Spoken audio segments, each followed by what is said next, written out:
Saya ingin mengaturkan terima kasih yang sebesar-besarnya atas kesempatan hari ini, atas undangan hari ini, diberikan kesempatan untuk menyampaikan sepatah dua patah kata atas nama praktisi. Kemarin diminta untuk pakar, saya bilang saya ini bukan pakar, saya ini pakir. Di sini banyak pakar, ada Walia, dan lain-lain. Sebagai praktisi juga saya masih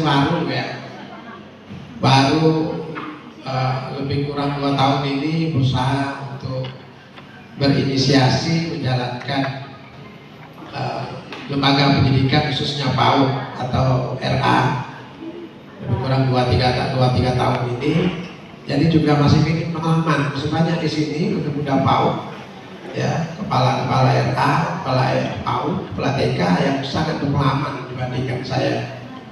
Tapi karena diminta, saya coba untuk memberikan sepatah dua kata, mudah-mudahan ada manfaatnya, ada kontribusi bagi pengembangan pendidikan anak usaha dini khususnya di Kabupaten Bungo.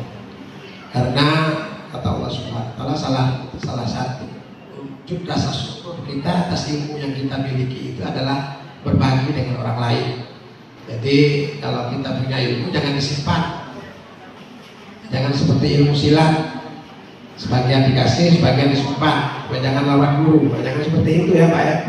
Tapi berikan apa yang kita miliki kepada orang lain, insya Allah itu akan bagian rasa syukur kita atas ilmu, dan nanti Allah akan tambah. Karena janji Allah, siapa yang bersyukur Allah akan tambah nikmatnya. Nah, kalau kita berikan ilmu itu bagian rasa syukur kita, mudah-mudahan itu akan ditambah. Nah, atas dasar itulah saya berkenan hadir hari ini. Salah satunya ingin berbagi, sharing apa yang sedikit saya miliki pengalaman. Mungkin tadi entah sebagai praktisi yang 1-2 tahun ini, mudah-mudahan nanti ada manfaatnya. Kemudian yang kedua, kenapa saya hadir? Karena senang sekali saya bisa hadir di tempat ini. Karena sebagaimana kita ketahui, sesungguhnya membangun bangsa ini, membangun negara ini, membangun daerah ini, kalau kita ingin Kabupaten Bungo ini maju, kita ingin provinsi ini maju, kita ingin bangsa kita maju, itu mulainya di sini. Mulainya di pendidikan anak usia dini. Mulainya di pendidikan anak usia dini. Nanti kenapa akan sedikit saya jelaskan. Yang ini kadang-kadang kita abaikan. Kita anggap sepele pendidikan anak usia dini. Gurunya, ilmunya seadanya, gajinya seadanya, fasilitasnya seadanya. Ya, alhamdulillah sekarang tidak lagi. Mungkin Kabupaten Bungo tidak, ya, tempat lain mungkin ya. Kita anggap sepele, padahal di sini. Nah, tapi bagi guru-guru PAUD, mudah-mudahan PAUD juga nggak usah khawatir. Insya Allah guru PAUD ini guru yang ngajarnya bahagia. Saya sering sampaikan di kampus. Jadi guru PAUD itu walaupun serba gajinya mungkin kecil, penghargaan kecil, tapi jadi guru PAUD itu guru yang bahagia. Ya, guru bahagia. Kenapa? Karena selalu tertawa sama anak-anak. Gak ada guru PAUD yang cemberut, ya. Selalu nyanyi, nari, dan lain sebagainya bersama anak. Jadi guru PAUD itu guru yang bahagia. Tadi aja kami datang yang Pak Tri itu dari samping nyanyi-nyanyi. Nah, ini enaknya kata Pak Tri. Saya semangat kalau guru PAUD ini. Semangat terus, iya, guru PAUD semangat. Karena selalu nyanyi, menari, dan lain sebagainya. Ya. Jadi guru-guru itu insya Allah bahagia dan mati masuk surga. Amin. Nggak sering sampaikan usaha. Kamu nggak usah khawatir walaupun gaji kecil, mungkin juga kalau kamu jadi guru yang bahagia, mati masuk surga. Kenapa? Asal kamu ikhlas. Karena di tangan kamu lah fondasi-fondasi itu terbangun. Dasar-dasar pengetahuan anak itu terbangun, apalagi kalau ada membina akhlaknya, membina agamanya, membina akidahnya. Ya. Coba kalau di rumah tidak diajar Al-Fatihah, terus guru PAUD ngajar Al-Fatihah, ini pahalanya multi level. Kalau anak-anak kita yang kita ajar, ada 1000 misalnya anak PAUD di ini, itu bisa Al-Fatihahnya di bunda PAUD, di guru-guru PAUD. Nanti itu diamalkan setiap sholat ya 17 kali dibaca Al-Fatihah itu pahalanya ngalir. Yang penting ikhlas. Belum lagi bisa ngaji dan lain sebagainya.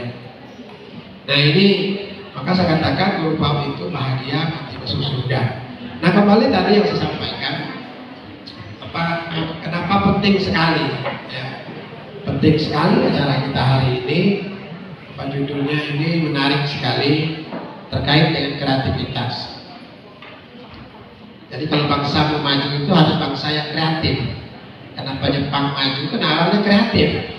Kecil-kecilnya sudah bikin robot, ya bikin. Saya baca itu umur 5 tahun udah bikin buku komik itu. Jadi komik-komik itu banyak dibikin oleh anak-anak. Ada juga saya baca, saya belajar dulu kuliah, itu ada orang Cina, itu anaknya dari kecil itu diajarin melukis, duduk di pundaknya, lihat gunung suruh melukis, lihat lautan suruh melukis, lihat kota disuruh melukis. Itu umur 6-7 tahun sudah pameran lukisan internasional.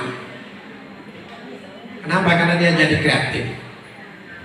Akhirnya dia punya income, punya banyak lain sebagainya. Jadi kalau mau maju harus kreatif.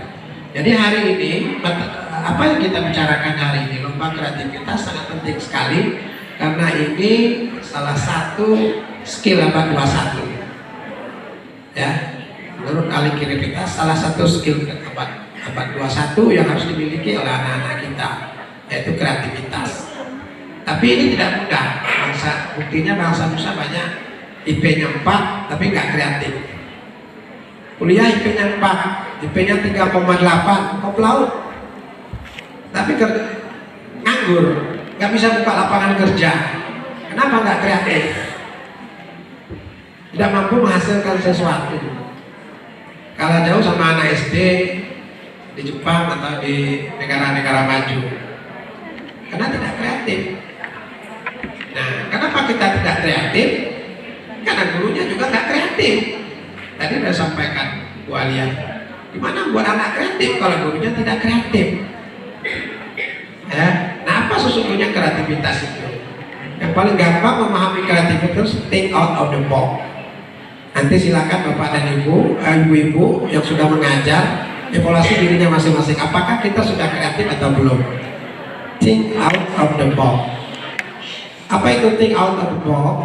Berpikir di luar kebiasaan. Ya, contoh paling gampang kalau orang bikin semangko bulat, kita bikinnya semangko segi 4. Itu tandanya anaknya kreatif. Tapi kalau anak-anak kita diajari lukis gunung seperti ini, gambarnya seperti ini, itu tidak akan menumbuhkan kreativitas pada anak-anak kita. Kan selama ini coba suruh melukis, suruh menggambar, anak-anak kita gambar gunung seperti ini, itu gara-gara gurunya ngajarin seperti itu. Ya, seperti saya contohkan tadi, saya lupa namanya anak Cina, itu nggak pernah diajar seperti itu, tapi dia mampu melukis pameran lukisan di usia muda. Karena ditaruh di pundaknya oleh bapaknya, dibawa lihat gunung, lewat lautan, lihat hutan, lukis sesukanya. Dalam usia muda sudah mampu pameran lukisan. Kenapa? Karena dia mampu berpikir think out the box. Ya, dan itu fondasinya di atas usia ini. Saya belajar dengan Pak mantan Wakil Menteri Pendidikan, Pak Pasmi Jalal, Prof. Dr. Pasmi Jalal. Dia beri istilah merangkai otak. Ini terkaitannya dengan kreativitas. Kenapa harus di PAUD? Ya, ini sudah tahu semua guru PAUD. Ya, kalau dalam dia selalu saya kasih tahu bahwa di usia dini itu 0 sampai 8 tahun itu perkembangan sel otak kita sudah tumbuh sampai 80%. Sisanya 8 sampai 18 tahun. Nah, yang kita butuhkan adalah merangkai. Kalau istilah Pak Prof Jalal dulu merangkai, yaitu menyambungkan satu sel. Begitulah kata Tony Buzan, ahli neuroscience. Itu ada 100 miliar sel minimal. Tapi hari ini ada teori baru yang lebih dari itu. Artinya minimal 100 miliar sel Allah anugerahkan potensi yang ada di otak kita. Tugas guru adalah menyambung itu, merangkai. Ketika otak itu tersambung, maka dia cerdas. Ketika dia tebal, itu sudah diuji pakai lab, pakai apa, sinar X. Ketika distimulasi maka dia akan merangkai. Tapi stimulasi yang aktivitas baru. Jadi ketika anak mengalami aktivitas yang baru maka dia akan terangkai sel itu. Itulah modal kecerdasannya. Tetapi kalau diulang dia akan menebal. Itu nampak ada minyak-minyaknya, semacam neuronnya itu. Nah, maka pendidikan anak usia dini kalau kita tidak kreatif, ya, tidak beragam aktivitas kita, gitu-gitu terus ngajarnya, itu secara otomatis ibu guru PAUD juga mematikan sel-sel anugerah Allah Subhanahu Wa Taala tadi. Jadi saya sering sampaikan kalau guru-guru PAUD yang orang benar coba kamu ngajar, nah kalau ngajar ini kamu harus membantah nasuha. Kamu bukan menumbuhkan, tapi mematikan, bukan menstimulasikan. Karena nanti umur 14 tahun itu mulai dipangkas sel-sel tadi. Sel-sel otak yang tidak dimanfaatkan oleh guru-guru PAUD, tidak distimulasi, tidak terangkai, dia akan mati seperti daun mati itu. Persis seperti daun itu warnanya, jadi coklat dan mati. Coba kita evaluasi. Kalau aktivitas kita tidak kreatif, tidak beragam, ya, tidak selalu sesuatu yang baru kita berikan anak kita, berapa banyak selnya akan mati. Anda membunuh potensi yang diajarkan oleh Allah Subhanahu Wa Taala karena kita keliru dalam memberikan stimulasi pada anak-anak kita. Maka dari saat ini disebut stimulasi, merangsang. Dan kita bukan beri ilmu, tapi kita merangsang sel-sel itu akan tersambung satu sama lain. Sehingga terangkai terus semakin ribut dia, itulah nanti modal kecerdasan dia. Maka dalam sekolah-sekolah alam itu dikenal dengan 3B, ya, beragam aktivitas, banyak bertemu orang, berulang-ulang. Nah itu bagian dari membangun supaya sel-sel itu tersambung satu sama lain, sehingga nanti anak-anak kita jadi cerdas dan menjadi kreatif. Apalagi fungsi kreativitas itu belahan otak di belah yang lain.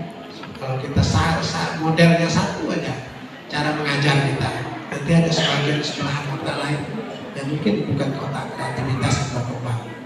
Jadi sekali lagi Bapak Ibu, para guru PAUD, jadi acara kita ini sangat penting. Tadi dari kalau kita tidak jadi guru kreatif, ya, kreatif selalu berpikir sesuatu yang baru. Di setiap masuk kelas itu adalah melakukan hal aktivitas yang baru. Jangan itu melulu, nyanyi lagi, ya, gambar itu aja digambar atau mewarnai. Ya, tapi ragamkan aktivitasnya, banyakkan aktivitasnya.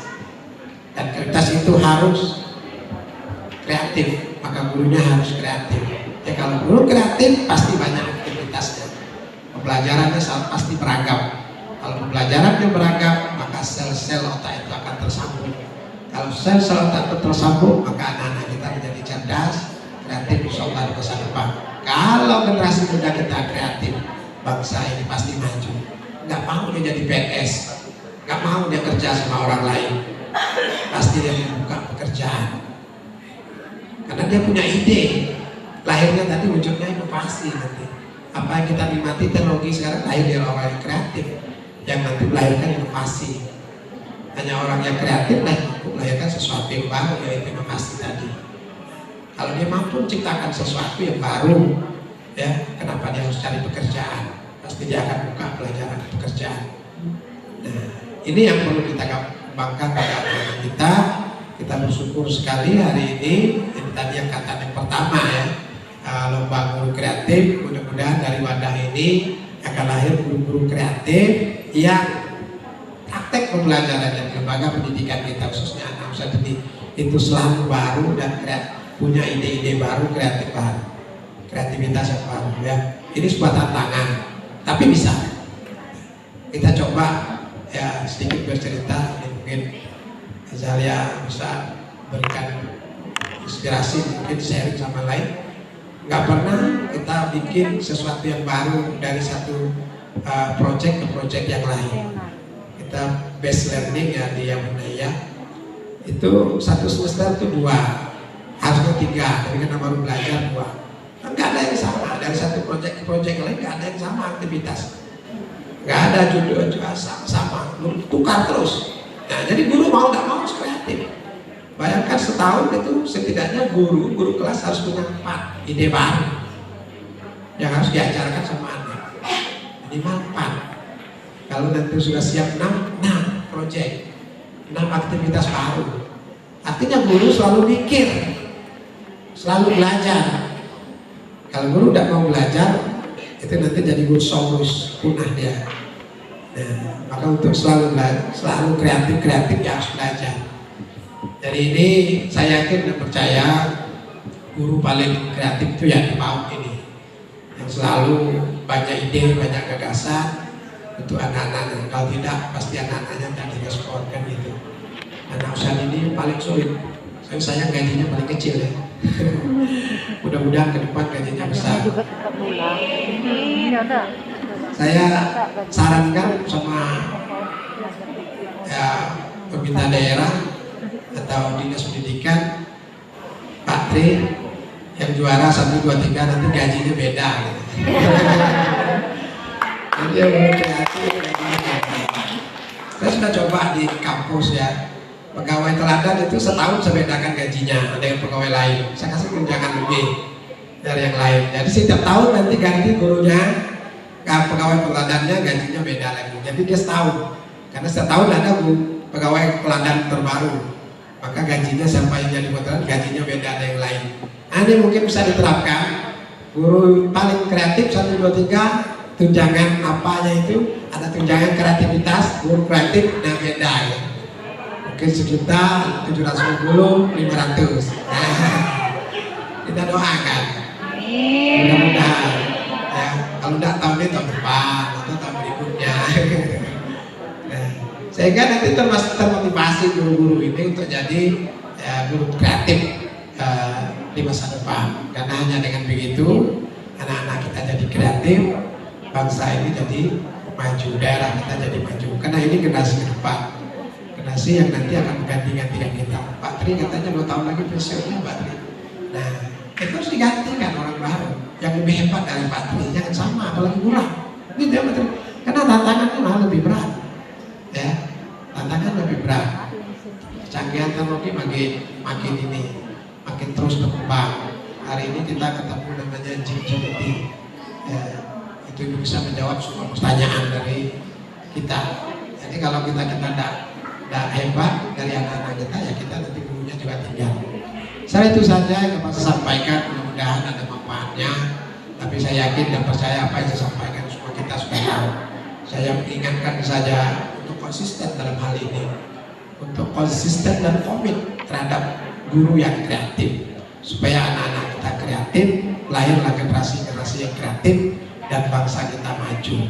Pemerintah tidak pusing nanti kalau bangsa di kreatif untuk mencari buka lowongan PNS, karena mereka tidak mau lagi jadi PNS, karena kelas itu beku kreativitasnya.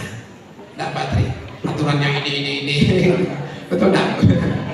PNS itu kreativitasnya terganggu, maka orang kreatif tidak mau jadi PNS. Ya, saya kebetulan aja PNS tapi bebas gitu, merdeka, PNS itu merdeka gitu. Saya nggak bisa membuat sesuatu ide yang kreatif gitu. Nah, saya rasa itu saja yang dapat saya sampaikan. Sekali lagi saya terima kasih banyak. Mohon maaf kalau apa yang saya sampaikan ini tidak kurang berkenan dari Bapak dan Ibu. Saya hanya bagian dari rasa syukur sedikit ilmu yang diberikan oleh Allah Subhanahu wa Ta'ala tentang kependidikan PAUD ini. Mudah-mudahan ada manfaatnya, tapi yang paling penting bukanlah ilmu itu, tapi mengamalkan ilmu. Komit kita terhadap kreativitas ini, dan mudah-mudahan insya Allah nanti lahir generasi yang kreatif. Insya Allah mudah-mudahan. Demikian, mohon maaf sekali lagi. Terima kasih. Saya akhiri. Wassalamualaikum warahmatullahi wabarakatuh.